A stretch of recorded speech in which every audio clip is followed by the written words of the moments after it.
continue this morning in Psalm 50 and verse 7. Sing unto the Lord a new song.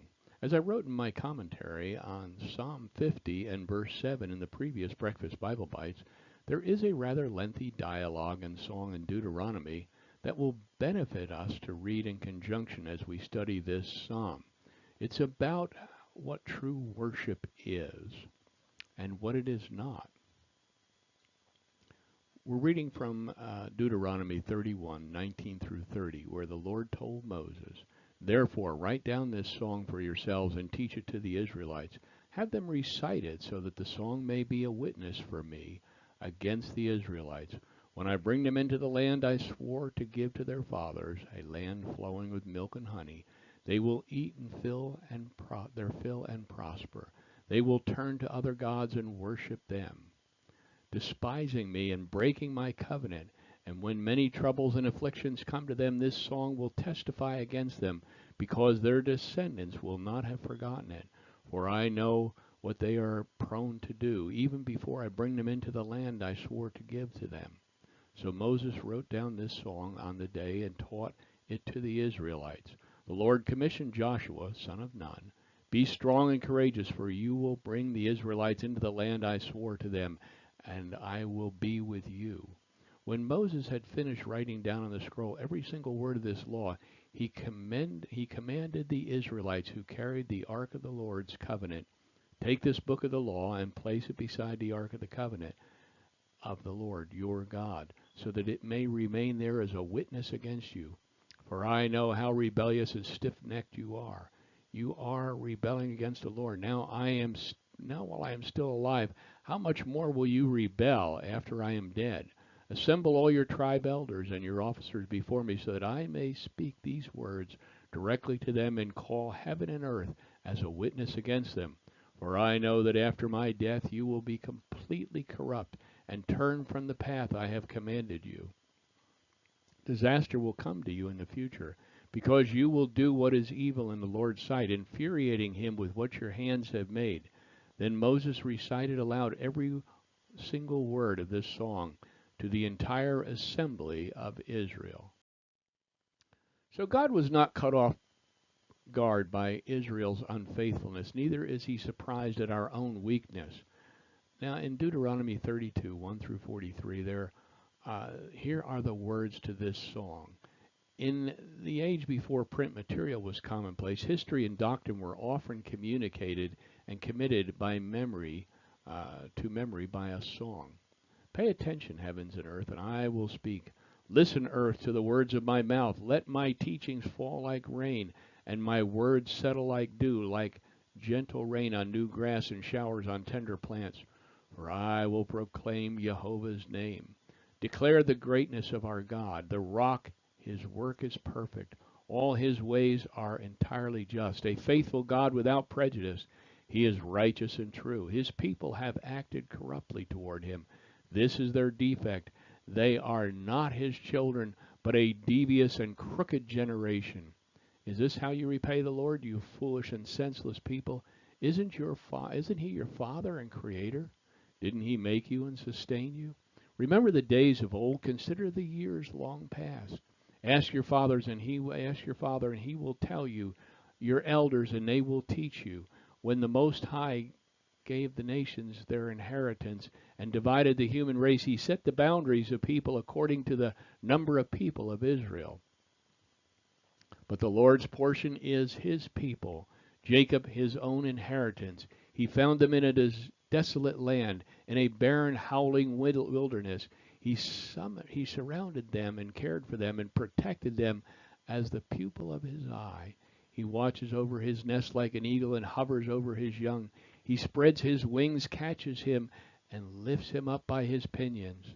The Lord alone led him with no help from a foreign God. He made him rise on the heights of the land and eat the produce of the field. He nourished him with honey from the rock and oil from the flint-like rock, cream from the herd and milk from the flock, and the fat of rams from Bashan, and goats and the choicest grains of wheat.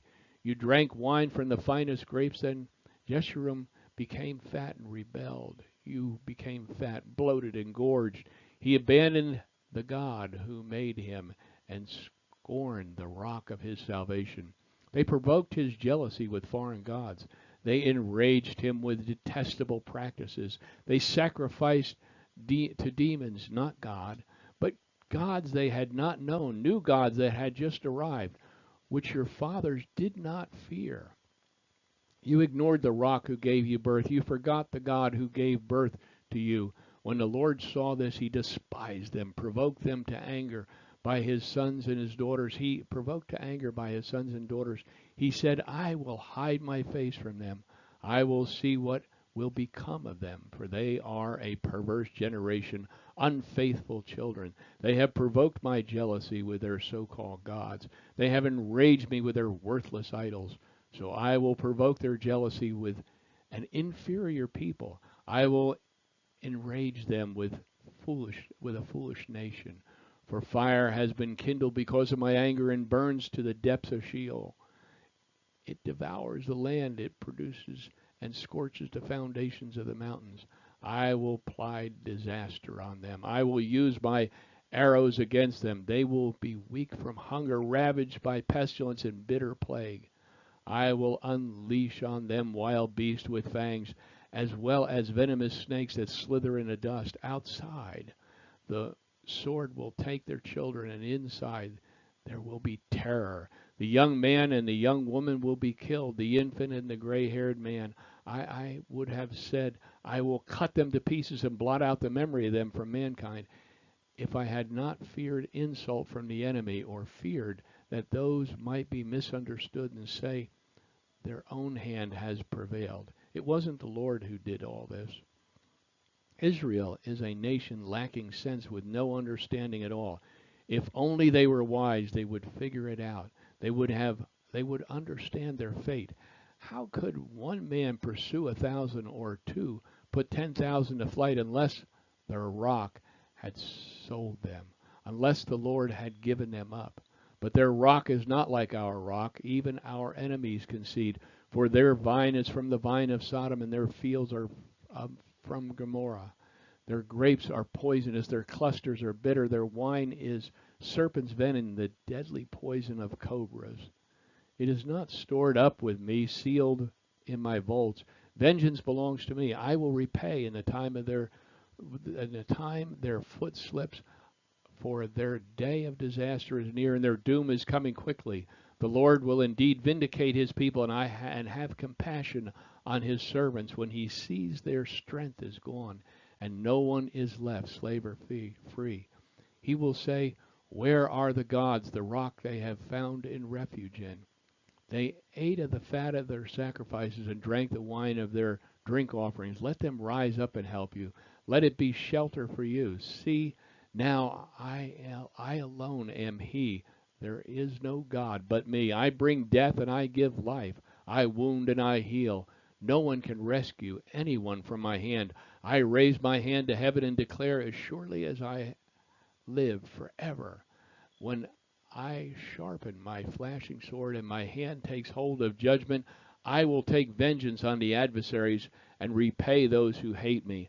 I will make my arrows drunk with blood while my sword devours flesh.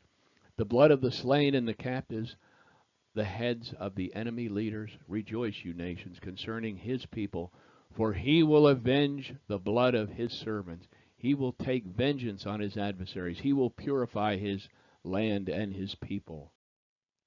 So you can see God was not surprised at Israel's rebellion any more than he is when we transgress his will. However, he is in the process of purification and restoration. God is not done with Israel any more than he is done with you and me. But for the moment, let's keep our focus on the covenant Israel, and the similarities will become apparent as they translate into our modern-day church and our false worship. I don't believe that I am off base when I offer up this thought. Perhaps the church has less excuse than Israel for our willful transgressions. Old Testament saints were saddled with an old carnal nature and had no way to get rid of it in their person.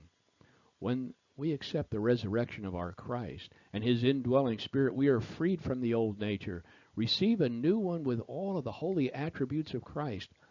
of our Christ-like nature. For the one, for the old one is purged. Paul uses a word illustration to record this event in 1 Corinthians 5:6-8. Your boasting is not good.